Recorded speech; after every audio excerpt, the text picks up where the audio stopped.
Shameless Picture Show is part of the Cinepunks Network. If you like the Shameless Picture Show and you want to hear other great shows like it, make sure you check out the Cinepunks Network. You can find them at www.cinepunks.com. That's CINEPUNX. There's other great shows such as Cinepunks. There's The Carnage Report, Cinema Smorgasbord, Fat Girl Hacks, Loud, Fast, Philly, Tomb of Ideas, and Twitch of the Death Nerve, and so much more. If you like punk rock and you like movies, make sure to go to www.cinepunks.com. And let's not forget the sponsors for the Cinepunks Network. We have the Lehigh Valley Apparel Creations. They are the premier screen printer of the Lehigh Valley with service to the whole country, professional and personable in a way that only a DIY business can be. They also have ridiculously low prices for whatever your screen printing needs may be. You can visit them online at xlvacx.com. That's xlvacx.com. Lehigh Valley Apparel Creations. We also have the Essex Coffee Roasters. All their coffee is roasted to order. They have high quality beans, bunch of apparel, and tea available. They are bringing high quality coffee to the masses without the pretentiousness. Use the code CINEPUNKS for 10% off your first order. You can visit them at www.essexcoffeeroasters.com. That's ESSEX, coffeeroasters.com. Once again, use the code CINEPUNKS for 10% off your first order. One of our newer sponsors here at the Shameless Picture Show is Kino Lorber. With a library of over 4,000 titles, Kino Lorber Incorporated has been a leader in independent art house distribution for 35 years, including 30 films per year theatrically under its Kino Lorber, Kino Repertory, and Alive Mind Cinema banners, garnering 7 Academy Award nominations in 9 years. In addition, the company brings over 350 titles yearly to the home entertainment educational markets through physical and digital media releases. With the expanding family of distributed labels, Kino Lorber handles releases and ancillary media for Zeitgeist Films, Milestone Films, Cohen Media Group, Greenwich Entertainment, Artsploitation, Palisades Tartan, Raro Video, and others, placing physical titles through all wholesale, retail, and direct-to-consumer channels, as well as direct digital distribution through over 40 OTT services, including all major TVOD and SVOD platforms. If you'd like more information on Kino Lorber and all the great titles they're putting out, be sure to check them out at www.kinolorber.com. That's KINOLORBER.com. KinoLorber.com.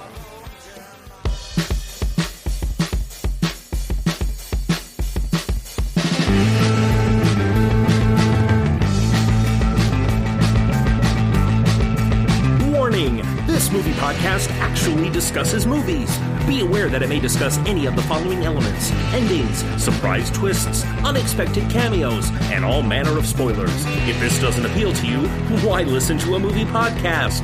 Without further ado, please enjoy our feature presentation, The Shameless Picture Show. Hello and welcome to another episode of The Shameless Picture Show. I am your host, Michael Viers, and joining me today is one of my best friends from film school, Niko Aldrich.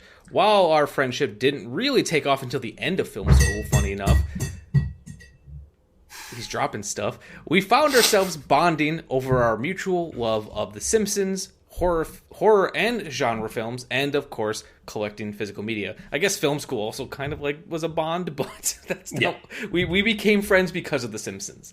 Yes. On top of all that, Niko is also a very talented filmmaker and editor who has made multiple really cool horror music videos set to the music of, I know, Kim Petras for sure, and I think you've done other ones as well. Yes. I have a Friday the 13th like retrospective thing, and probably this year will be some other artists if I do one. Yeah, so where are those available? On my YouTube channel, which I can I'll put a link in the description. To, if you want to check them out, they're really cool little party videos. But how have you been, Niko? It's been a while since you've been on the show. Yeah, I was looking up. I think it's been 2 years. 2 years, because you were on... 3 years. 3 years, 2020. Yeah, because you were on very early in the show when we talked about Slaughter High. Yes. And then I'm trying to think what the last one you were on was. It was Slaughter High and Edge of the Axe. That was the other one. Edge of the Axe. Yeah, we we definitely have like a specialty when I have you on the show. But Slashers, at the same time, yeah. At the same time, I try to do that. I try whenever I have a guest on, I want it to be something that. Because I'm sure I could just rope people in to talk about whatever, but I want it to be something that is important to them, special to them, something that they feel like they have something to talk about. Yeah, there's a lot to talk about with this one. Definitely. So we'll move on to the topic in a little bit, but I figured I'd ask, how you doing? How have you been? What have you been up to? Good. I work at an advertising company, so I've just been working a lot of movie, TV spots, all hush-hush stuff you can't talk about.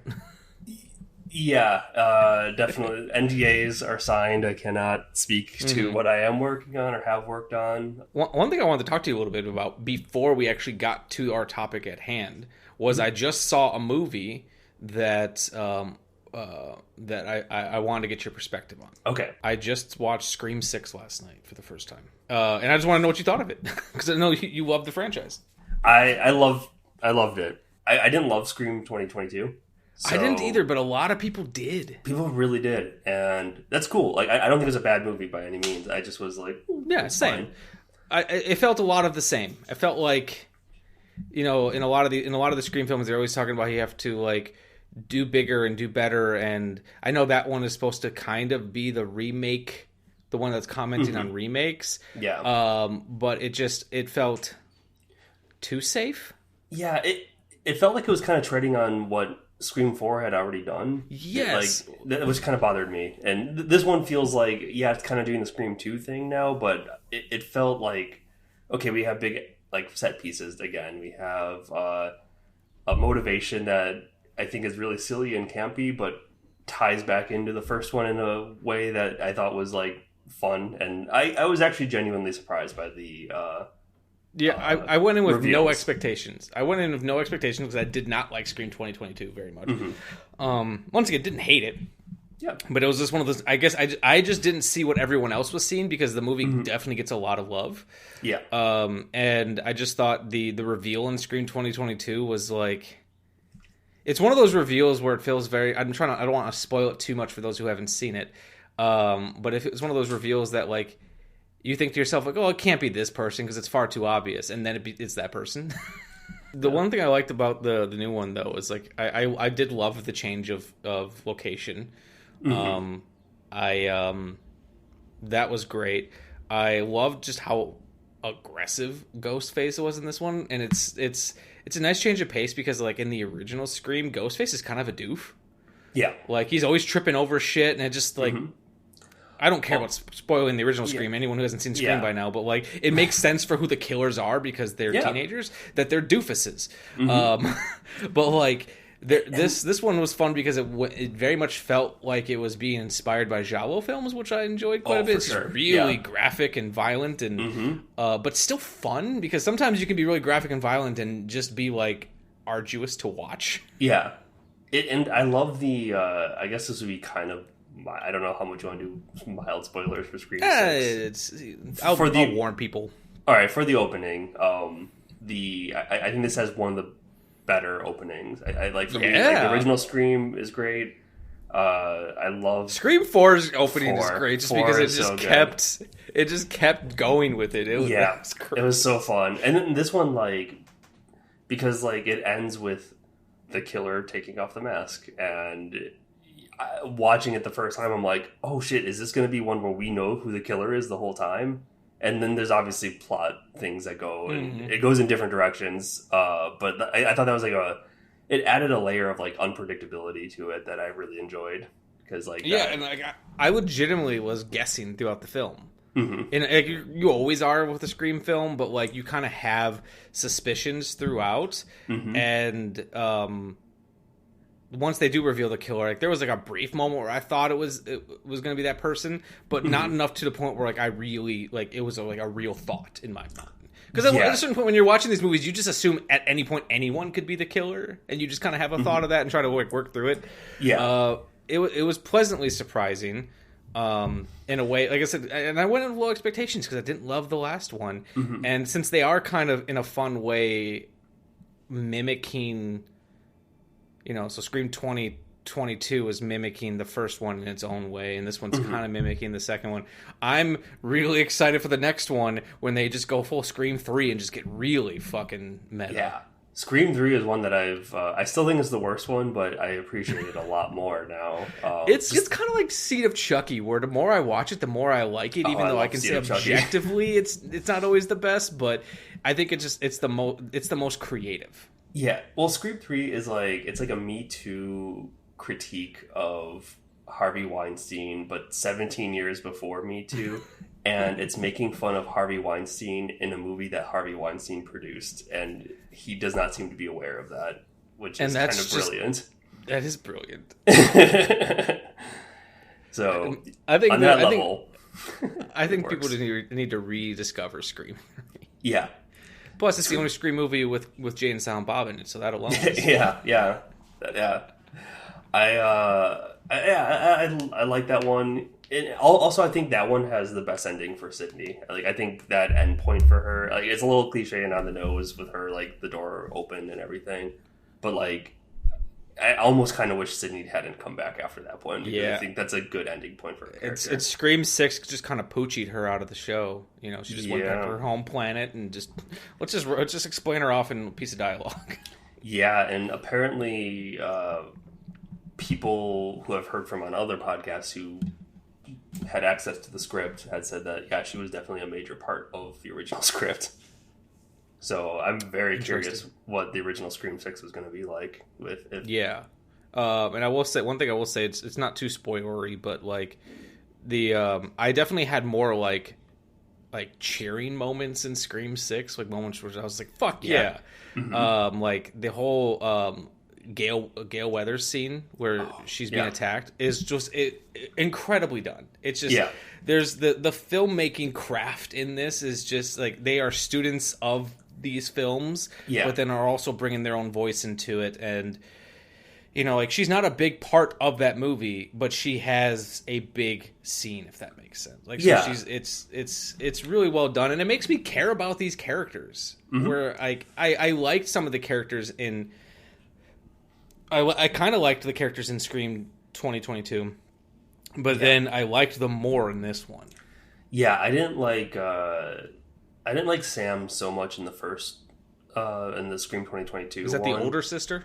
Yeah. Okay, But I think she's much more compelling in this one. It might just be by the nature of what her character needs to do in Scream 2022 because she's just kind of there to discover things, and she doesn't really have a fully developed character yet at that point, where I think in Scream 6 she feels like a character, and there's also maybe fewer Ghost Billy scenes, which makes that better.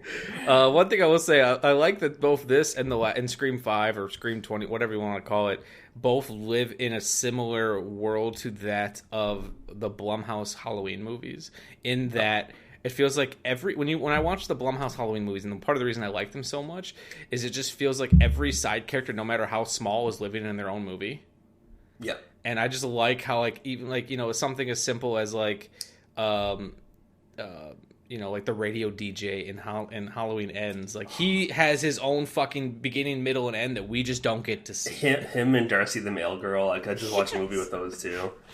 Yeah, or the two lovers living together in Michael's old house in Halloween Kills. I could watch an entire movie with just those two characters. Big John, Little John. Yes.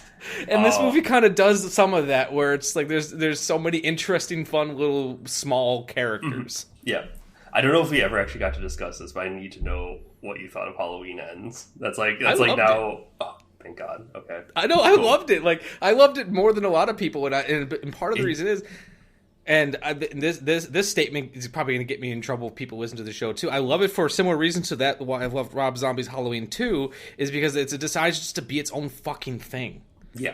I love this, brooding, melodramatic teen love story where we're going to listen to synthwave and ride on motorcycles, and Michael Myers just happens to be a character in the background. I weirdly love it. I just want to live in that world. Yeah, I love Corey Cunningham and his arc. I know that's the most controversial thing, but I don't care. He's great. If they ever need to do a prequel for some reason to Henry Portrait of a Serial Killer, that guy looks like a young Michael Rooker to me. Oh my god, he does. Yes, he does. So I was like, the entire time I'm watching that, I'm like, I feel like this is like Henry Portrait of a Serial Killer mashed with like Friday the 13th Part 5 and then like sprinkle in Halloween. And it's like, this is made for me. People complain about the lack of Michael Myers in that film, but it's like someone on my Facebook did like a breakdown of screen time of Michael Myers in every single film, and he actually has more screen time in that film than he does in the original Halloween. I believe it. Yeah, you know, it's like that's the 13th film. Like, I don't need to see Michael Myers just do the same thing over and over again. Sometimes, like, I don't want them to always like have him not be involved much, but I'm fine with every now and then getting a film where it's like Michael's not really the focus this time. Yeah, no, I loved it. Like, it's each one of those films I feel like I like more than the last one. Oh, really? In some way, yeah. Well, actually, I think I like Halloween Kills the most, but I guess. Wow. Okay. Yeah. Kills. I thought I saw the theatrical cut and thought it was fine. But I did watch the extended cut when I did the last rewatch, and I liked that one a lot more. And maybe like in the context of all of them together, that one I think plays better now. Yeah, I guess the way that you felt about Halloween Kills is how I felt about Halloween 2018. It's like, it's fine. Oh, okay. I liked it more each time I see it, and I never disliked the film, but they all just kind of grow on me, and I just feel like in time, like, they've made a lot of money, but I just feel like they're really divisive amongst horror fans. Yeah. But let's be real, I'm going to say now, horror fans don't know what the fuck they want half the time. When, you know, you give them what they want, and then they say it's not original, and then you change it up and they say they're not sticking close enough to the original. Horror fans don't fucking know what they want. Yeah, they don't like like change. Fans.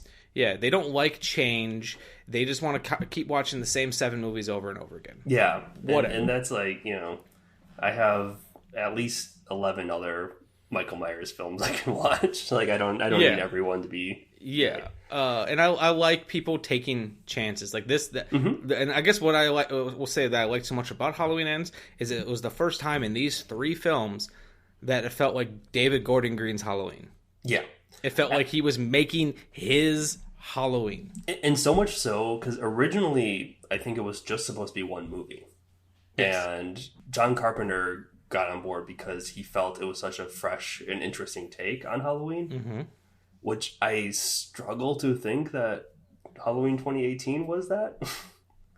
Yeah, so I kind of wonder. I feel like they just keep getting more original as they go on. Yeah, because if with a few script tweaks, if you had just cut out 2018 and Kills, Halloween Ends could literally just be a direct sequel to the original Halloween.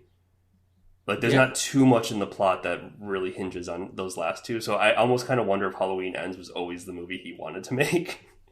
And I wouldn't be surprised. I wouldn't be surprised if that was like the idea that was germinating in his brain. I would love to see like original drafts or like early on plans, and because I think I got a feeling John Carpenter saw the fucking paycheck he got off of 18 and said, "Can we keep doing this?"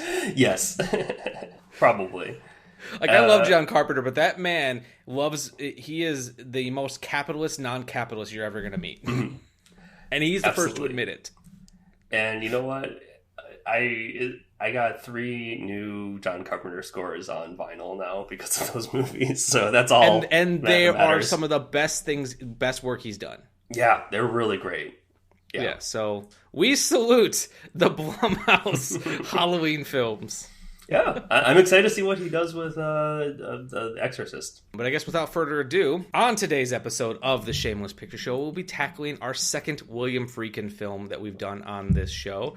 And it's one that's been on my shame list for a while. Much like when we tackled The Exorcist back on Season 1, Episode 14, I've been waiting for the right moment to watch this film, and this felt like it. Today, we'll be talking about William Friedkin's controversial film, Cruising. Set in the underground world of the early 80s, late 70s New York City leather subculture, Cruising is about a series of grisly murders that have been taking place, that have been targeting gay men, and that are involved in this subculture. Officer Steve Burns is newer to the New York City police force, but is asked by his captain to go deep undercover within this world to help track down the killer. Burns has a lot of similar physical characteristics to a number of the victims, so his captain believes he'd be perfect to help lure out the killer. Steeped in both graphic imagery for its time and ambiguity, Cruising is the first time many had ever gotten a chance to see a glimpse of this subculture, and even had a lot of regulars within the scene in the film as extras. While the leather scene does not represent the entire gay community, the film came under attack from various LGBT groups because they felt the film was harmful to the gay community and was reinforcing negative stereotypes of gay men being attracted to violence, and they feared it would create more hate crimes than were already going on. While many filmmakers such as Nicholas Winding Refn and the Safdie brothers have cited Cruising as personal favorites, the film was not a success on its release. Friedkin has also said that the MPAA originally wanted to give the film an X rating due to a series of graphic scenes that were eventually exercised in the theatrical cut, pun intended. Critical reception upon release was also quite mixed. Some felt Pacino's performance was great, while others criticized his casting, and many felt there was a lack of sympathetic characters and a resolution.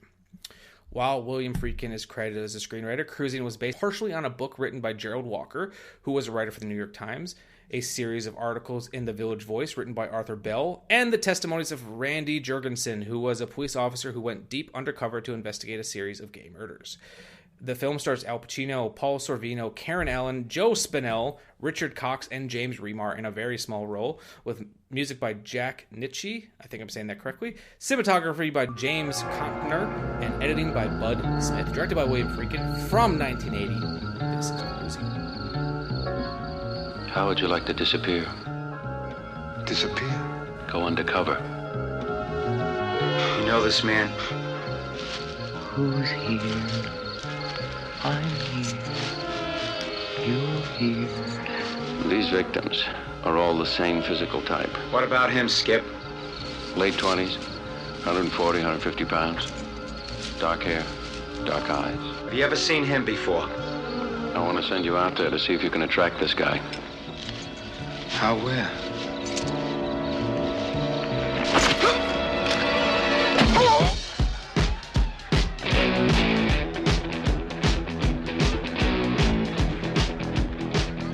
A New York City detective in search of a killer is about to disappear into the night. Is it dangerous? I can't talk about it. How do you know you're going to end up the same person when it's over?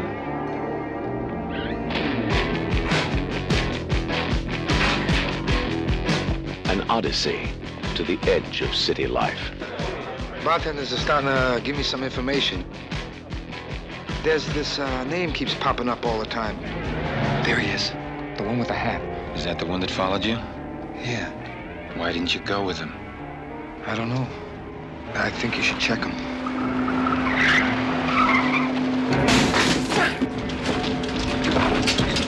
If you want to play, I'll play with you. He's the wrong guy. Prints don't match. What he sees. Who's here? What he feels. I don't think I can do the job, Captain. I don't think I can handle it. I'm here. There's just stuff going down. I don't think I can deal with it. You're here. What he experiences.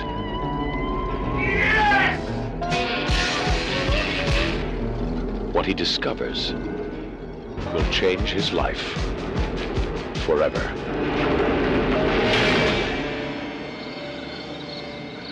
Al Pacino. Who's here? I'm here. You're here. Cruising. So I tried to sum up everything. Yeah, in one little there's a lot to say. Yeah, like this is a like I said, this is a film that's been on my shame list for a while. It's a movie that you've asked me a couple times if I've seen, and it's as I said in my opening, it's a film that I felt like I was waiting for the right time to discuss. or to just see. And then I didn't want to do the film on the show unless I had someone within the LGBTQ community who could give some perspective. Because, you know, when the show is just Nick and I, we are two cis white straight men, you know, who we have our perspective on everything. And, you know, while I don't have anyone who's within the leather community, at least as far as I know, in my life who could vouch for this, I know this is a movie that I thought you felt like the perfect guest for this for a very multitude of reasons. One, you like the film. One, you like horror films. You like genre films. And if you don't mind me saying it, you are a gay male. So I feel like you have a perspective that I wouldn't. And just knowing that you like this film also adds a different perspective because it is a controversial film. Yeah. It's the controversy around this film is a lot, and I think we'll probably dive into that eventually. But I think even today, the level of controversy, at least like with younger queer people, doesn't seem to be as heightened as it used to be. I just spilled sparkling water over it. And I think a lot of the controversy had to do with the timing. And I think now, today, people look at it much more as a much more important queer film than it had that reputation when it had come out. I think William Friedkin even said that too, where he said his timing of making this film, because he originally didn't want to do this film. Yeah, but he originally it was going to be Spielberg. Which I would love to see Spielberg's version of. Spielberg has said that he wished his career would have went slightly different, because he said there's a lot of really interesting genre films that he wanted to make. Mm-hmm. And I don't know if he'd make it better, but I just think his would be interesting. Yeah. But Friedkin, I think, has even said something like that, where he was saying that, you know, with the timing of this film coming out and a lot of these gay rights groups also making popping up around that time, he said the timing was just poor. Yeah, it's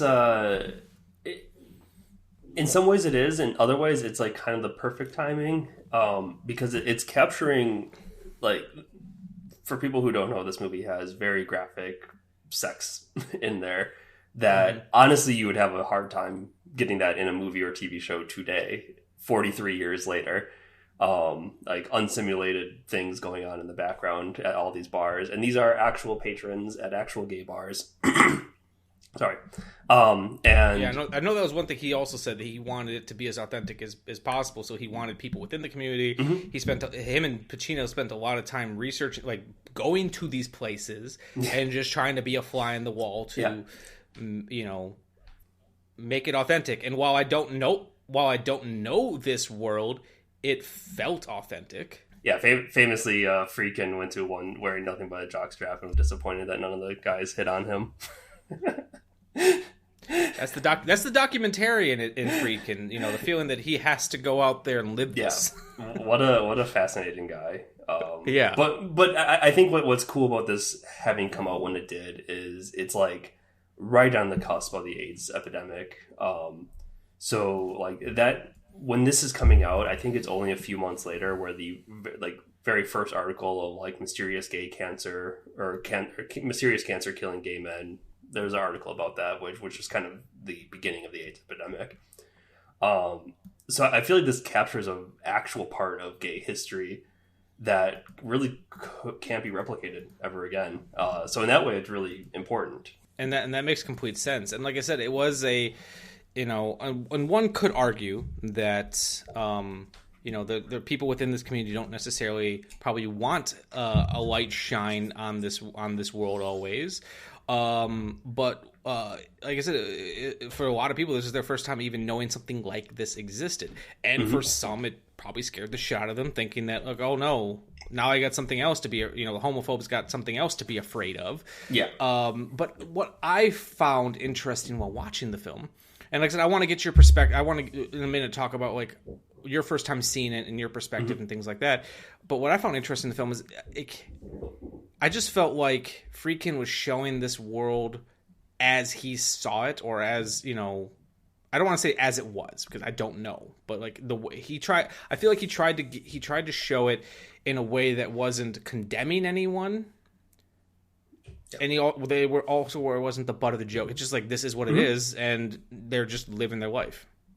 Yeah, it's for its accusations of homophobia, the movie treats these characters and these gay men as actual people in a way that I think even today it's difficult to see that.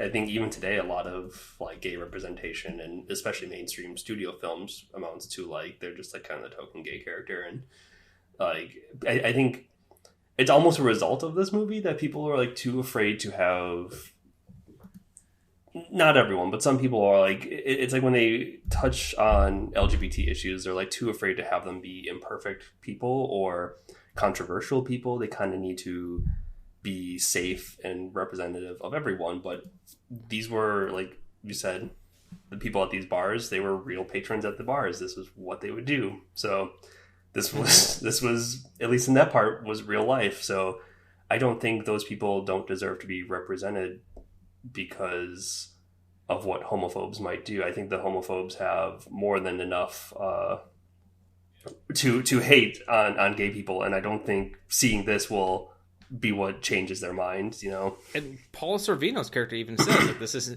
I think his character even has a line at the beginning of the film, is like, this scene is not representative of gay culture as a whole. This is a subgroup.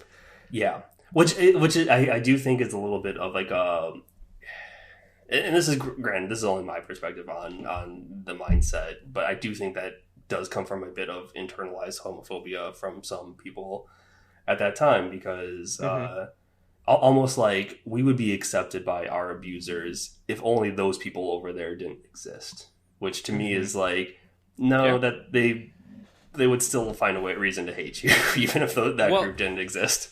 And apparently on early home video releases for this film, they had a disclaimer at the beginning of the film, and Friedkin didn't want that on the film, and some people who detractors of the film feel that was like an admission of guilt, that like he's admitting that like this film could be harmful or something. I don't know. Yeah, I think that it might be very specific to the time period. You know, this is like kind of in between, like, you know, Harvey Milk being assassinated. There's we're on the cusp of the AIDS epidemic. We're in the Reagan era now, which is extremely homophobic. So I can see why at that time people felt like this was an attack, even though I think watching it now with distance, it very clearly was not an attack on the gay community. In fact, it kind of highlights how they're a vulnerable community who the police are not protecting. And if anything, I think that's a really positive way. The outcome is more positive because it's bringing awareness to a real issue at that time, and one that kind of does persist even today to some degree. No, it makes sense. So when did you first see this movie? Whenever the Arrow release came out, which I would recommend. The Arrow Blu-ray is gorgeous. I plan to pick it up. Like, honestly, like, plus I just want, like, I want the Arrow treatment for this movie. I just want to like watch everything that they put on it, because I find myself endlessly fascinated by this movie. Yeah. So back in college, when we probably first met you, there is a documentary called The Celluloid Closet, which would go into like gay representation. It was made in the 90s, but it was a gay representation from like the 30s, 20s, all the way through up until like the 90s. It's a really interesting documentary. It's really good, but there is a whole segment on cruising there, which even there, it's like the movie felt like a big like no, like this is forbidden. You can't talk about this, which only made me want to see it more. So it always had kind of this like legendary like aura around it, and I think at that time it just maybe wasn't readily accessible. And I was still in school, so I never really got to watch it. And then I saw Arrow was doing a release, so I was like, well, I'm just going to wait for that to be my first way to watch it. And I liked it. My feelings on it, like, I have improved with each rewatch, even though I still have the same complaints. Mainly that the last 30 minutes is pretty boring. It really loses its steam. It's interesting. You said when you first saw it, you kind of felt kind of lukewarm on it. You knew you liked it, but because it's when I watched it, I didn't even know where to put, like, how to rate it, like, on a letterbox. Yeah. If you go to my letterbox, it still has no rating currently because, like, I'm trying to, like, it's like, you know, like, I don't know where to put it because I knew I liked the movie, and there's times where I'm watching the movie and I think back on, I was like, I think this movie might be a masterpiece, but then there's other times where I think about, I was like, that was really clunky and kind of weird, and but I find myself thinking about it a lot since I've watched it. Yeah, it's a movie that I haven't. I mean, it's probably been 4 or 5 years since I first saw it, and I still haven't stopped thinking about it. And I think what really turned me around, not turned me around, but where I stopped and was like, no, this is actually like a great movie. Was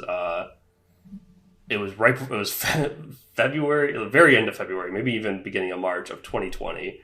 There's a theater here in LA that did a 35mm screening of this, which was incredible.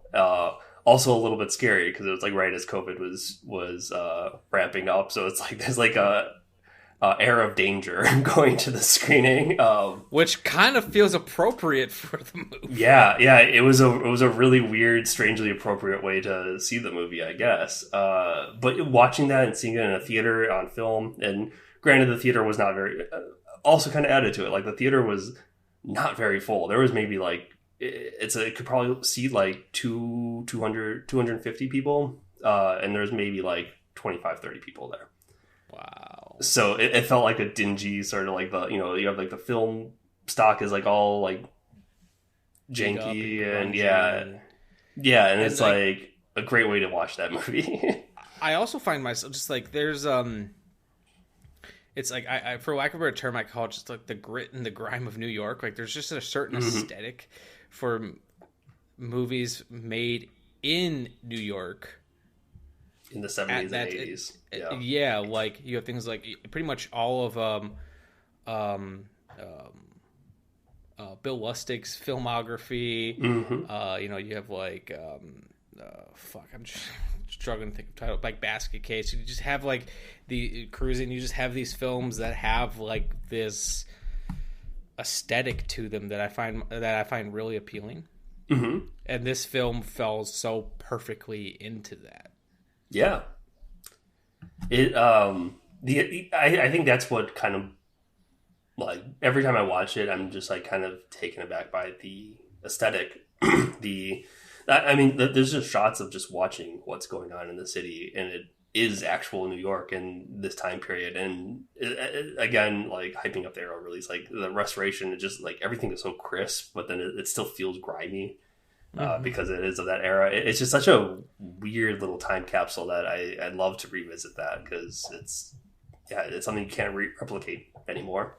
And it just also just feels like, because it is 1980s, so it's still heavily inspired off of the style of filmmaking and the imagery of the 70s. And the ambiguity of this film is what is so like it's simultaneously like wonderful, and the reason I think this movie is gonna be is sticking with me so much, but also equal parts frustrating. Yeah, are you talking about the killer stuff? The killer aspect of it, and then also from what I've read, like the scenes were moved around in the movie, which just makes Al Pacino's character look like an idiot. For example, you have that iconic scene with Powers Booth where he's explaining to him what all the different handkerchiefs in your back pocket mean. Yes. And then he has a scene later on where he has a yellow handkerchief in his back pocket, and the guy's like, "Oh, so you like golden showers?" And he's like kind of panicked. He's like, "No, just like the watch." And they have that fucking scene. Apparently that scene was supposed to happen first. That would make so much more sense. That scene's supposed to happen first where he's lost, and then he's walking by and sees all the handkerchiefs, and he's like, "Hey, what do all these mean?" And then he like gets kind of weirded out and leaves. But since that scene happens first and then he gets called out for it, he just looks like an idiot. Yeah. And it's William Friedkin has said multiple times, like I've watched a couple interviews with him where Pacino was not his first choice. I don't know how Pacino ended up getting in the film if he didn't really want him in there. Yes, I'm glad to bring this up. I was asking the question because of the end of Cruising, because what you wrote in your biography. That's a one shot kind of changed the plot, the character of Steve, played by Al Pacino, and Pacino felt dispossessed of that. He felt as he had lost the I don't character. give a flying fuck into a rolling donut about what Al Pacino thinks. Is that an answer to your question, Greg? Yeah, it's the straightest answer I could. I mean, I could be sitting here for an hour and try and explain it, but that's a fact. Exactly. You know? Of course. I cared a lot, for example, about what Tommy Lee Jones thought, because this guy was a brilliant, professional, prepared actor. Mm-hmm. And he would think about his character more than the director, more than me. He would come to the set with absolutely brilliant ideas. And I don't feel the same about Pacino. But he wanted Richard Gere, which I can definitely see. A young Richard Gere, like, you know, when he was doing like American Gigolo, or hell, I just saw him in a movie very recently that I thought he was great in. I would love that. I would have loved to have seen Richard Gere in this movie, because like he just sometimes I want to talk about Pacino in this movie, but like I sometimes have a hard time separating Pacino, the actor, from his roles. Because a friend of the show, Katie Cadaver, we've talked about this in her and I in the past. Where there's a period in Pacino's career where I think he's always interesting, but as his career goes on, for very different reasons. But early on in his career, he is such an interesting actor. And around this time that he did Cruising, I feel like he's starting just to become Pacino the movie character star. Yeah, and like not to say he doesn't do good performances and shit, but I don't know. It's like Pacino's a weird choice for this movie, but at the same time, he's a weird choice. But that I think that kind of works, because I think it probably made a couple of people seeing Al Pacino in this type of role. Well, yeah, no, I do want to discuss the Richard Gere thing, because yes, I think there's an element of Detective Burns like sort of questioning his sexuality, and maybe he is gay, and like Pacino reads as like not that he does a bad job in this role. I think he is good in the role, but I think he reads as a little too old and too hardened at this point to be going through that type of thing. Where like Richard Gere, he doesn't seem like a young. He doesn't. Maybe if it was Pacino back when he did Serpico, but at this point he doesn't seem like he's new to the force.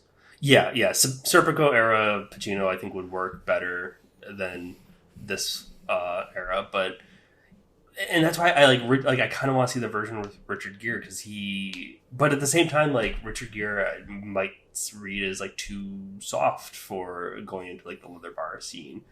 There's pros and cons for each one being in that role, and I'm not sure who would be better. And I know Friedkin had said for a while that he was not a fan of Pacino's performance. I think he's come around to it now, but yeah. There's a great quote, I think it's from the commentary with Friedkin, where they were talking about how for a long time Al Pacino would not discuss this film, and Friedkin goes, "Good, he's not very eloquent." yeah, that's perfect. That is because it's my like I said, friend of the show and friend of mine, Katie Cadaver. She's been on a couple episodes. We were talking about if I'm remembering our conversation correctly, she was talking about like how she didn't quite know how she felt about Pacino in the role, and I was saying that Pacino, when he was young, had such interesting range. You know, with like Serpico, you have the first Godfather film, you have Dog Day Afternoon, where he was an actor. Like, he's always been an actor. Yeah. It's just like I said, he hasn't quite hit that movie star persona yet, and it's around this time. And like I said, it's funny, you look at the man who was in The Godfather and the man who's in Cruising, and they don't even seem like they're the same person. Yeah, definitely. It's like young Stallone versus Stallone now. It's like, how are they the same person? And I think that's what's always frustrated me about this movie, because I feel like Friedkin and his filmmaking, this movie, when it's going, it's like it's firing on all cylinders, and it's incredible. And then I think the protests, I think the slightly miscast Al Pacino, I think the MPAA, all sort of like, it was like too much weight on this film, and it kind of falls apart by the end of it. It's like he can't keep it together to, like, you know, land the plane. I'm probably mixing metaphors now, but, you know. Like, honestly, like, Pacino, like, someone in the film, like, it's funny enough when he goes to the club during cop night, which I thought was hysterical. Yeah. Because it's like, Al Pacino is a cop who's pretending to not be a cop, who has to then go and pretend to be a cop. It's mental Olympics that I'm not prepared to even try to do. Yeah. But they're like, what are you, a cop? And it's like, the entire time he's in this movie, I just keep thinking he's acting like a cop. Yeah. He's like, when he gets that apartment and he finds like the gay porn magazines, and he just like, well, I'm going to get rid of these. It's like, sir, you are blowing your cover. Yeah. that is literally your cover. You're supposed to be a gay man. You should keep those. Yeah. It's like, and then apparently in the book, there was a lot of like additional backstory for the character, like things like that apparently the character, Pacino's character, was in like the Vietnam War and would go to bars and berate gay men, like would like shout insults at them. Yeah, and that he has like a bent of racism to him, which, you know, when he has to go to this world and interact with all these people of different cultures, you know, and then apparently also like he doesn't have a very strong sex life with his girlfriend. So when he is starting to have more sex with her, she then starts questioning what's going on. And, you know, I think all these things that could have made this character a bit more interesting. Because, like, my biggest complaint about this film, I find this movie endlessly fascinating. It's hard for me to connect with any of the characters. Yeah. Because, like, Pacino doesn't have much for me to connect to. Karen Allen is just kind of a safer. She's barely a character. She could be an interesting window character, but he doesn't ever, let her in. Paul Sorvino is just there to give exposition to. The neighbor character is really the only like character that we can kind of connect to. But it's like at times, and this sounds like I'm criticizing the film because I did actually really like the film. At times the film doesn't know if it wants to be like a gritty Giallo-inspired like exploitation film, if it wants to be a police procedural, if it wants to comment on gay culture and, you know, a person finding something within himself that maybe he didn't know existed, you know, whether that be him being gay or being a killer. That's something we still need to discuss.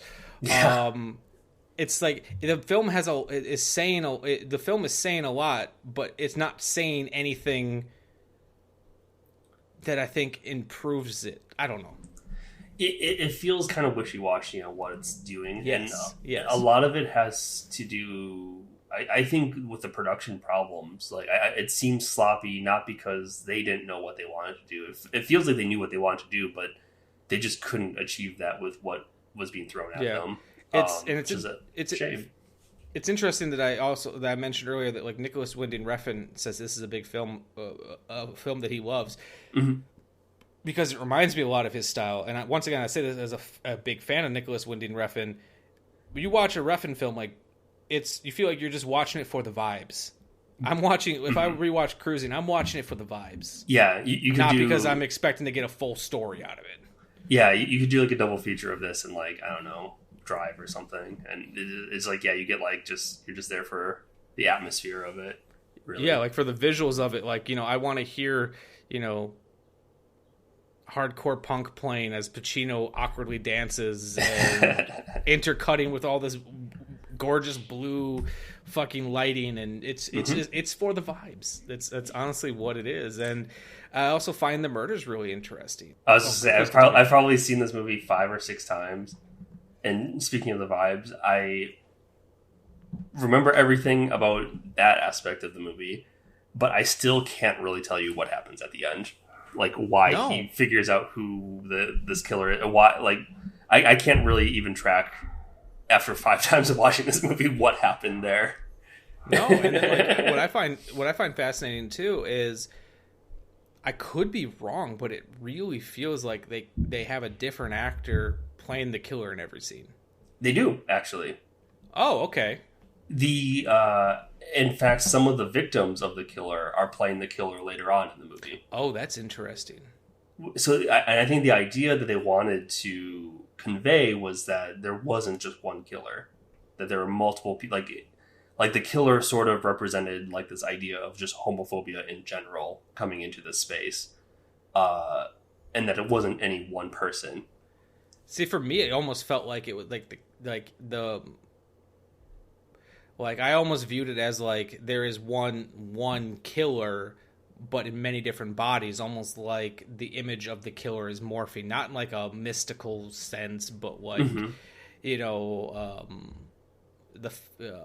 you just never know where it's going to come from. Almost like it's kind of commenting on the AIDS epidemic before it is even really a thing. Yeah. And I love the idea of multiple people playing the killer, but I think it isn't conveyed well in the film why that's happening, which is a shame. But bringing that up as like an AIDS metaphor, I don't know if you watch American Horror Story at all, but I've seen the first 3.5 seasons or so. Okay. So I've seen some of it, yeah.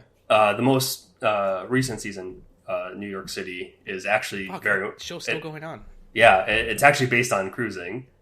Really? And yeah, there is like a leather daddy that's like stalking the gay community, and he's very much like a metaphor for like the AIDS epidemic, and horrifyingly depressing season, but honestly kind of worth watching. It was pretty good, especially if you're a fan of cruising. It's very much, it's very, very heavily influenced by cruising. That sounds interesting. I also found out that James Franco made a movie that's inspired off of cruising. That intrigues me. I don't know if it's going to be any good because it was made by James Franco, but I'm intrigued by it. Yeah, I have not seen it. It's called Interior Leather Bar, which is I believe there's like about 40 minutes shot of literally just gay porn that Friedkin shot. Because I think from his mindset, he wanted to make like he wanted to go so hard on that aspect of it because he knew the MPAA was going to like come down hard on him, so that when he compromised, what they compromised on was the movie he originally wanted to make to begin with. Yeah, and I've heard other filmmakers say that. Like I think Adam Green, who made the Hatchet films, always says he makes his kill scenes so much more graphic than he wants them to be, so that way he can cut it down and then he can make the movie he wants to make.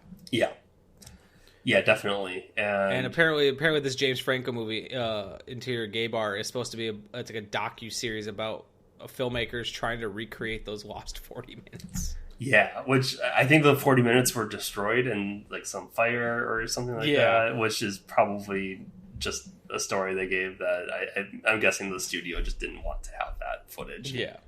But yeah, from my understanding, the James Franco one, they don't actually film anything with the scene. It's just kind of them talking about it, which is, I don't know if disappointing is the right word, because I don't know if I want James Franco to be doing those things. But it's like a 40-minute film, and it's on Tubi, so I might just watch it just out of curiosity. Yeah, I might give it a watch sometime. I was thinking of watching it before this, but then I was like, I decided to watch special features on the Blu-ray for this. Yeah. So obviously you weren't alive when this movie came. Yeah. But I was curious if you had anything to comment on in terms of the way that gay culture was portrayed in this film, and whether or not you think it was accurate for the time, or if it was more spectacle, or I just wanted your perspective on the treatment of not only this particular subculture, whether or not you have anything to say about that, but then just whether or not you think this movie, we've talked about it a little bit, but whether or not you think this movie is a fair portrayal of gay life, I guess. So there's a documentary called Gay Sex in the 70s, which kind of goes through what this era really was like. And a lot of it has to do with the ways in which the gay community was now beginning to congregate in cities, and the sexual revolution from like the 60s and how that influenced it, and then like kind of leads right up to like basically how the AIDS epidemic started. But they do cover a lot of the stuff that this movie was covering because it's the same time period, and it feels very accurate. If anything, this movie feels like it probably didn't go far enough. But as far as like I don't think Today has the same stigma with like the leather community. I'm not really a part of it, but it's from my understanding, back in like the 70s, 80s, that time period, I think a lot of gay people who read, and not to say that everyone who criticized the film was this way, but I think there was kind of a rift that was there. I think gay people who read as more feminine were not treated well by people who were in the leather community, which was seen as a lot of internalized homophobia on that side. So I think there was always this kind of rift of like, they felt like a community that was maybe not kind to the rest of the community, and mostly like masculine cisgender white men, which is a fair criticism of that at that time. And it seems like the controversy with this film felt like rifts that were forming in the gay community right before the AIDS epidemic hit, which I think once that hit, I think kind of all bets are off. I think people had to start to learn to come together more and to fight this thing. But I think at that point, it just seems like a divide that was very specific to that era that I think still exists to some extent today, but not nearly to the degree that it did in like 79, 80. Yeah. And it's interesting too, like you mentioned, like this internalized homophobia amongst like the groups, and then you have a character like Joe Spinell's character, where he's the first person we see in this movie. There, he's cruising around looking for someone to bust, and then kind of takes advantage of these two cross-dressing prostitutes. Yeah. But then he is seen multiple times within these bars. Here's a person who he's a character that in rewatch actually becomes one of the most interesting characters. And maybe it's just because Joe Spinell, and Joe Spinell, great to watch. He's such a fascinating actor, and it's so sad that he passed away relatively young. Because he is. There's something strangely compelling about his performance, even in like a very small role like this. I feel like I remember reading somewhere, and please, if someone out there knows this for sure, correct me, but I have a feeling like I remember reading somewhere that when Friedkin was trying to find extras for this film, Spinell's like, let me reach out to a couple people, and like he helped get some of those people, because like from everything I ever hear about Spinell, everyone loved that man, and he knew people everywhere. Yeah, every interview I see about him, like people have nothing but like really kind things to say about him, which just kind of makes it sad, even more sad that like he passed away so young. But yeah, like he just kept popping up in these scenes, and then I was thinking about that line that Paul Sorvino said early in the film. It's like, well, how do you know he's actually a cop and not just someone posing as one? And I was like, oh, that's interesting, because until the end of the film, when we actually saw him at a crime scene, we didn't know if he was actually a cop or just someone pretending to be one, or what was going on, because he just kept popping up. And at the same time, a lot of like these sequences in this film are treated kind of like a fever dream. Because Pacino's character is doing drugs, so then you start questioning whether or not like some of these people are actually there, if he's imagining it, what's going on. And then I guess I also want to discuss like thoughts on the ending and who the killer is, if there is one. Because it's funny, like I was looking up interviews just to get Friedkin's perspective, and he's non-committal about it. He has no answer. Yeah, almost in a very frustrating way. Yeah, which I kind of respect that he just doesn't have an answer. Let us come to our own conclusion. Because like even Pacino said, it's like he kept asking Friedkin. It's like when they're shooting the final scene, it's like, how am I supposed to be emoting here? Am I supposed to be like giving the look that I'm the killer, that I'm actually gay? What's up? Because all Friedkin told him was like, you're shaving, you're happy it's over, look in the mirror. That makes you look into the camera. That's all he fucking told him. So it's like, I don't even want to know, like, did he even have a thought in his mind, or did he not care? Yeah. It definitely, to me, feels like both are possible, that he was at least the killer or a killer. Well, you have that scene where he interacts with the person that they pinned the murders on, and he's dressed exactly like him. Yeah. Which is interesting.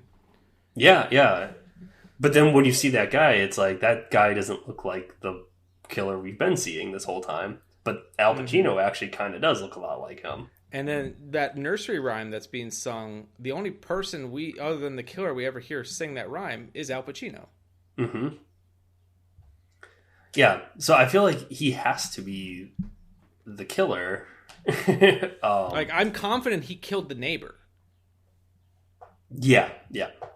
But whether or not he was the one committing these other murders, I don't know. Like, my read. I don't even know if I have a guess. Yeah, my read on it at this point is that I don't think he was the original killer, because for him to be brought in to investigate it, I think is unlikely. But I think through this investigation, he started to discover things about himself that he didn't like, so he took it out on the community and sort of became the killer. Which could be seen as maybe, like, that's one way I think maybe people would see it as a homophobic read, that like him becoming gay turned him to a killer. But I don't think it's that specifically. It seems like he's a deeply homophobic person who has to go back to his like heteronormative life, because that's where he finds his meaning. And yeah, is even Karen Allen wearing the glasses and the hat and jacket at the end? It's like there's some ominous thing there, and I don't really fully understand what he's trying to say with that. I don't know either, and it's like I wasn't expecting the twist of the thought that Pacino might be the killer. Mm-hmm. I just kind of figured, like, as the movie's going on, he's realizing more and more that he's liking or he's responding positively to what he's experiencing in this world. Because, like, hell, when they arrest that one guy, that first guy, he's like full on hogtied.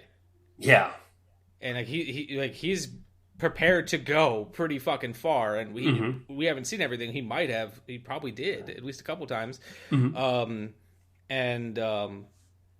It's also conflicting too, because like every time that him and Karen Allen are doing something together, like sounds from these clubs and everything is ruminating through his head, so that like he's remembering these, and he has like he has really aggressive sex with Karen Allen in this film. And then it's they slowly stop having sex to the point where she's commenting on it. So it's like I'm like him potentially finding something within himself while doing this, I thought was really interesting. I don't quite know how I feel about them trying to say that he might have been the killer or a killer. And like I said, I'm confident he killed the neighbor, but the motivations for why he did it, I don't like. And I don't want to believe that, but I know like that's the most obvious thing. But then even just the kills in this movie in general are strange. Like they find body parts in the Hudson River. Mm-hmm. They're like, well, it must be tied to this one guy who has a very specific MO for how he kills people, but yet these body parts are also tied to him. So like I get the feeling there's multiple killers and they don't know what to do with any of it. Yeah, and from my understanding, the body part thing was an actual like phenomena that like kind of inspired the book. Mm-hmm. Because they were pretty sure that there was a serial killer targeting gay men in New York and in like the late 60s, early 70s. But I don't think that's ever been fully proven. So maybe it's almost like it's almost similar to like I don't want to say problem, but like some people don't like the movie Zodiac because there isn't really a answer to who the killer was. And since this is kind of basing it off of an actual killer or a potential actual killer, we don't know if there's one or multiple. And that crime was never fully solved. It could be Friedkin's documentarian sort of tendencies bleeding in and not wanting to say, because in real life we just don't know. Yeah, and it's all, and I also wonder too, because like it's no secret that, as I mentioned, that Friedkin really had no interest in this movie at first, and it was based on a book. I said it right in my intro. It was based on a book by Gerald Walker. Mm-hmm. But then he was also inspired by the articles from Arthur Bell, and then eventually talking to Randy Jurgensen, who had gone undercover to investigate, funny enough, the murders of Paul Bateson. Oh. Who, do you know who that is? I know the name. Paul Bateson was he was like a radiographer, and he was also a convicted murderer, who I think was might have loosely inspired the events of Cruising, like the book, but he's most notably he made an appearance in The Exorcist. Oh yes, okay, that's why he was that act. He was an actor in The Exorcist, and Randy Jurgensen was one of the guys that helped catch him. Mm-hmm. So like Friedkin had all like these all these things that eventually convinced him that this could be an interesting story. Mm-hmm. And I feel like because he's coming from all these different places, he's like, this interests me from this story, this interests me from here, this interests me from here, and he's trying to put them all together to kind of make the movie that interested him. Mm-hmm. And I think because of that, it's not concise. Yeah. There is that's why I remember that. I just forgot I remember the name, but I didn't make the connection of who he was, the guy from The Exorcist. But there's a fun little tidbit in the special features where William Friedkin is talking about making this movie, and he actually went to go speak with him in prison. Oh, really? Yeah, about what he did and why, and thought process and things like that. It's very William Friedkin, because like at the end he's like, "Oh, we had a lovely conversation." It's just talking to a convicted murderer. William Friedkin is such a weird guy. Yes, but his interviews are consistently interesting. Yeah. And then, like, one thing that I've been conflicting with the last couple of years, and this is kind of tied into Cruising, but it's more of a broader topic, and I was curious if you had anything to talk about with it, is... So I have a very, much like a lot of people, but I have a very conflicted, but overall healthy distrust for police. Yes. And I think the police system is fucked up, and I just particularly don't like cops. But yet I find myself endlessly fascinated by movies about them, even though I don't like the police. And I've been trying to figure that out in my brain. It's not to say I like all cop shows or cop movies or whatever. Like, you know, there's definitely a time period for them that I seem to be more appealed to. But like, I'm trying to wrestle with that. And I was talking to my wife about it, and she thinks it could be like a subconscious thing where like you're hoping, there's always a hope that these characters in the movie are going to do the right thing, where the right thing doesn't always happen in reality. And then a lot of these, especially the grittier cop movies, are usually commenting on the fact that the police force is fucked up and has issues. Going back to Serpico. Yeah, or like even RoboCop. The whole point of RoboCop is that the police fucking suck. Yeah. So it's like I have like this conflicted feeling that like I like a lot of these movies, even though I truly don't like the cops that much. Yeah, well, and I think this movie is kind of brilliant in how it shows like the corruption of the police, and it's very subtle in how it starts to reveal itself. Like one of the more baffling ones is the black guy in the cowboy hat and the cowboy, and the jockstrap, and just walks in and slaps them. The funniest fucking scene. Who the fuck is that guy? Yeah, so great. But that was an actual tactic that the NYPD used, and that was one of the cops that did it. He wanted to play that role. Yeah, and because what they would try to get confessions out of people that way, and so if they went to a judge later on and say that like if they like tried to go back on their confession, they'd be like, well, I was in there, but then this like 6'5" black cowboy in a jockstrap walked in and slapped me until I confessed. The judge is gonna be like, all right, fuck you, buddy. Like that's so fucked up. Yeah, and but in the movie, it comes off as just so random. It's hilarious. But then one of the best scenes in the movie. Yeah, but then another element of it that like starts to reveal itself is again like the Joe Spinell character, where you actually have confirmation that he works in the police department and he knows the captain, who literally acted like he just doesn't know when the trans. I don't know if they're trans or transvestite. I don't think the captain knew him, because at the end the captain said, "Oh, you're such and such." He's like, "Yeah." He's like, "From 6th Precinct." It's almost like he put it together and figured out that, oh shit, this person, what they told me was correct, and it seemed like he was kind of wrestling with that a little bit. Yeah, that's the way I read it.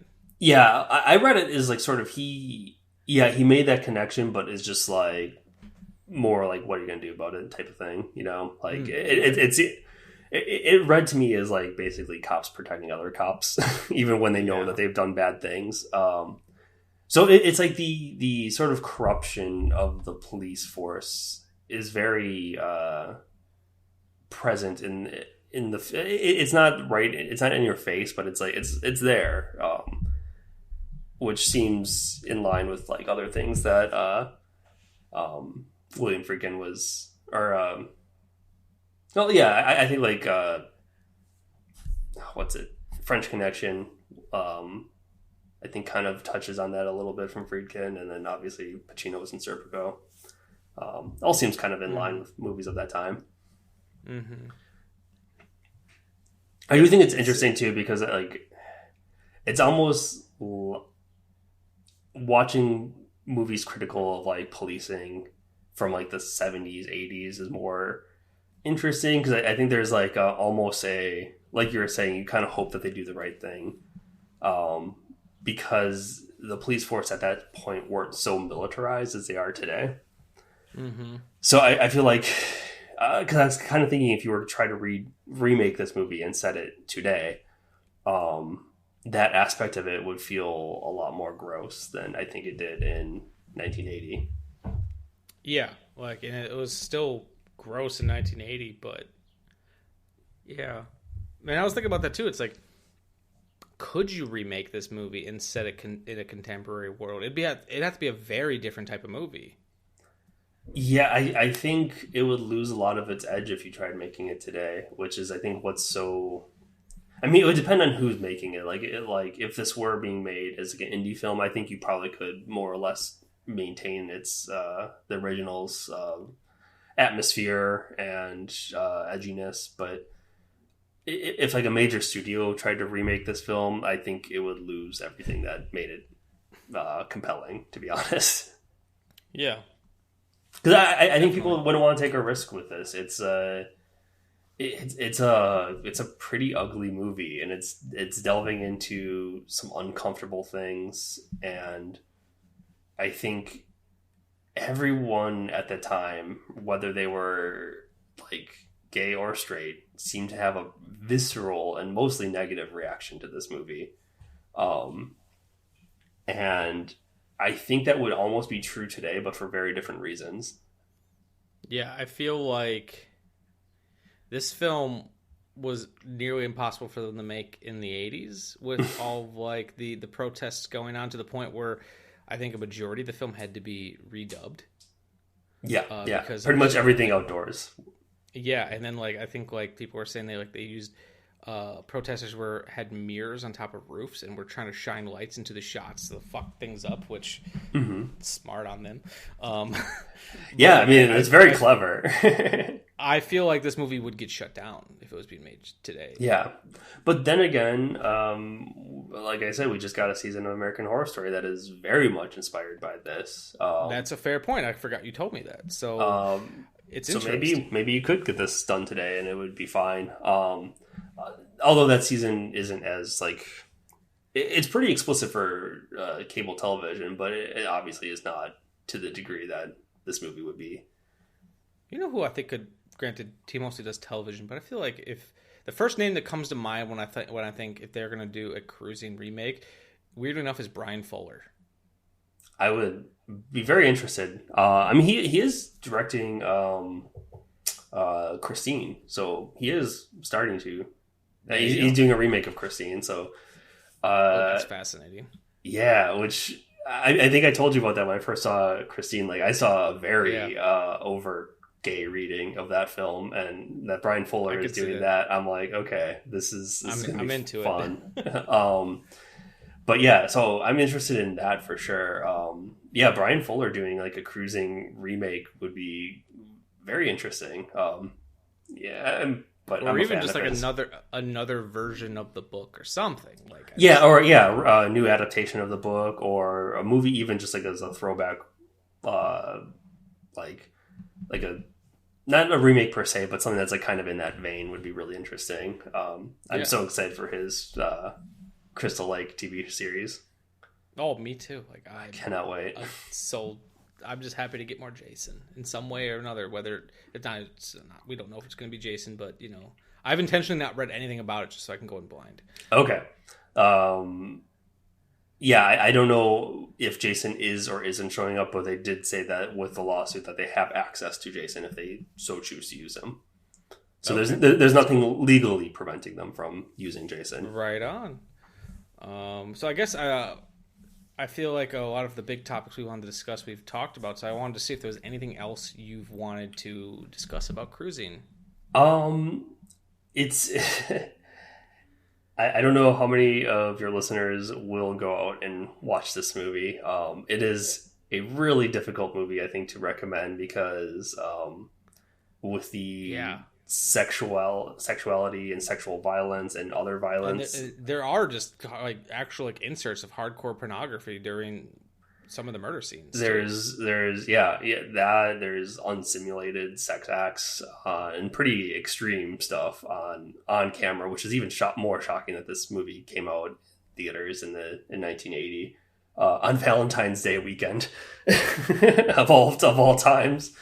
I'm confident Cruising ruined at least one date. Oh yeah. Like I'm sure a decent date night was fucking ruined by Cruising. Oh yeah, for sure. But yeah, so it's difficult to recommend because anyone I tell this movie about, it's always like you really need to know what you're getting yourself into when you watch this movie. Like it's going to be weird. It's going to be sometimes uncomfortable for some people. It's going to be kind of incomprehensible. In the end, you're not gonna know anything. Yeah, it is like it's almost like a mood piece. Like you don't really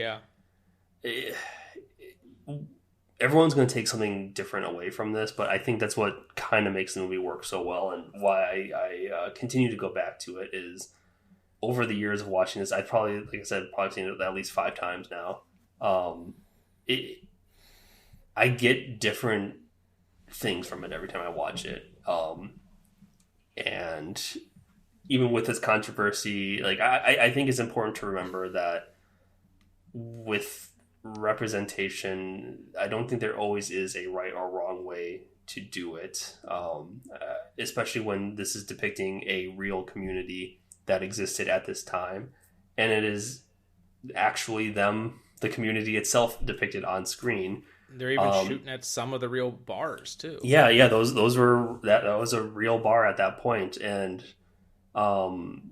it's difficult for me to get upset about the representation when this is just, for the most part, at least in those scenes, a pretty accurate representation of what it was like back then. So, just because I would implore people to like not think that good representation needs to fit into a neat box that is like almost like this Disney-fied, like palatable for everyone type of thing. Like sometimes things aren't so black or white, and it's worth exploring those things.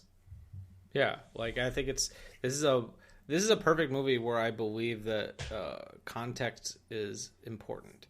You know, it's like this is the type of movie that you kind of wish you had like a, not necessarily this in this style, but like almost a Turner Classic Movies like intro beforehand to put this movie into some sort of historical context of what we're seeing, why we're seeing it, and why it's important.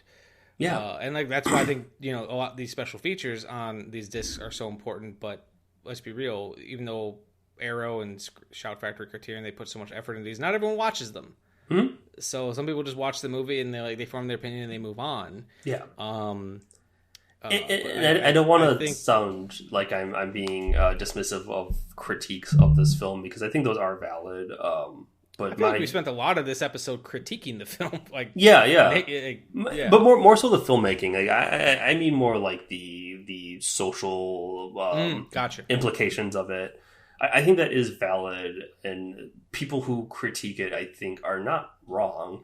But I think this is also a movie that is coming out at a time where there was virtually no gay representation, and I can see why people were upset, because if this is one of the early representations like of overt queerness in film, this isn't great, because it falls into the, you know, like another movie that was kind of reviled when it came out was Rope from Alfred Hitchcock, and that also has the gay killer trope, which is gay killers, gay villains, that has personally never really bothered me all that much. But my point is just that this film is kind of coming out at a time where there isn't a template on how to depict these things. And I think, all things considered, Friedkin going to the community itself and letting the community just do its thing while he documents it is probably about as good of a representation as you could hope for at that time. Because it doesn't seem like there's any judgment from him. Yeah, and from my perspective, obviously it doesn't matter a whole lot because I'm from outside the community, but it feels very much like while he's showing graphic things, he's handling it with a gentle hand. Yeah. It doesn't feel like he's doing it to shock the audience. It feels like it's there to shock Al Pacino's character. But from the actual filmmaking, it feels very documentary-like. It doesn't feel like he's bringing a point of view one way or the other. And, you know, we talked about like the two prostitute characters at the beginning, who, I mean, they show up later on too. But like, I'm not sure if they're just cross-dressers, or if they're transgender, or what they're supposed to be. They're obviously cis men playing those roles. And that's probably not how that representation would work today. But also, what movies of that era have like sympathetic, gender non-conforming characters in a film? Like they're portrayed as characters that the audience should sympathize with and relate to and root for. And they're them dressing as women for whatever reason the movie itself seems confused, probably because the language at that time didn't exist to properly convey what they identified as. But the movie never feels judgmental about that. It just feels like this is just who they are as people, and I think that's I think that element of this film is lost in that within the critique, is that there are really positive traits in here, even if the movie itself is a very ugly depiction of a very ugly time in the gay rights movement. But I think it also is worth stating too, is, you know, like you said, some of these tropes don't bother you, but I think it still is important to listen to the community. Yeah, absolutely. What bothers one person might not bother another, and to hear both sides of it. I actually just experienced this today with on one of the Simpsons Facebook groups I'm in. Someone, everyone likes to pick on Hank Azaria for choosing not to voice Apu anymore because he said he realized it's hurtful. Mm-hmm. And there's a lot of people in some of these Simpsons groups who are closed-minded white people who are like, oh, why doesn't he give back them all the money he made, or why didn't he feel this way 30 years ago? Because people change over time. Yeah. And people there was like 4 or 5 people who kept posting the same article over and over again by this Indian writer who said, we miss Apu. He actually was he was positive. Mm-hmm. But they're all clamoring to one person. Yeah. Instead, like they're like, and letting that one person who is saying what they want to hear speak for the community and pretty much say, "Oh, you can't be offended because this one person said." Yeah, yeah. It's like the treatment of any minority group is like a monolith, that they all must agree or share the same views, and that's not always the case. I mean, and the production of this, there were protesters and counter protesters for the film, like people who. Yeah. Like the leather community was really happy this movie existed because it showed a side of the gay community that was not discussed as often. So it's what side to come down on. I think both groups, both sides of that can be right because they're talking about their own experiences. And I think it is worth listening to as long as they're good faith arguments. Like it sounds like what you're talking about, like the Apu thing is like not necessarily a good faith argument from those people who are sharing that article.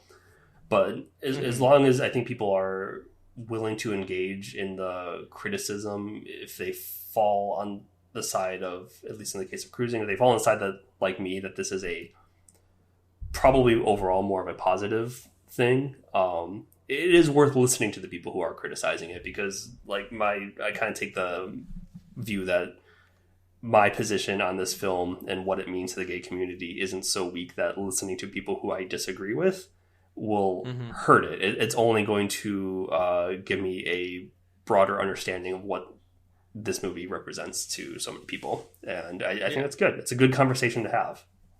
100%. That's why half the time on Letterboxd, I'll read people's bad reviews before I read their good reviews, just because I'm curious. Yeah. So on this show, one thing that we did, I started this like a year or two ago. We do something called the Thrill House moment. And as you know, there's that episode of The Simpsons with Bone Storm where Milhouse is playing Bone Storm and he's like knocking his hair back. And he's like, all I did was put in my name. So I call that the Thrill House moment. The moment that when you're watching this movie and you were like, this movie's for me, or I'm enjoying this movie.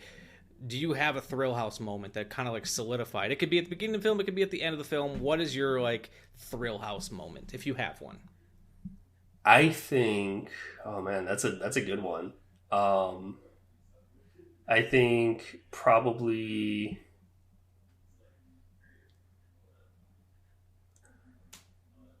maybe not because it's like a great thing, but it might be the scene where Al Pacino, like there's like the dancing and there's like, this sounds weird. When he's like on the drugs and everything. And it's like that whole weird.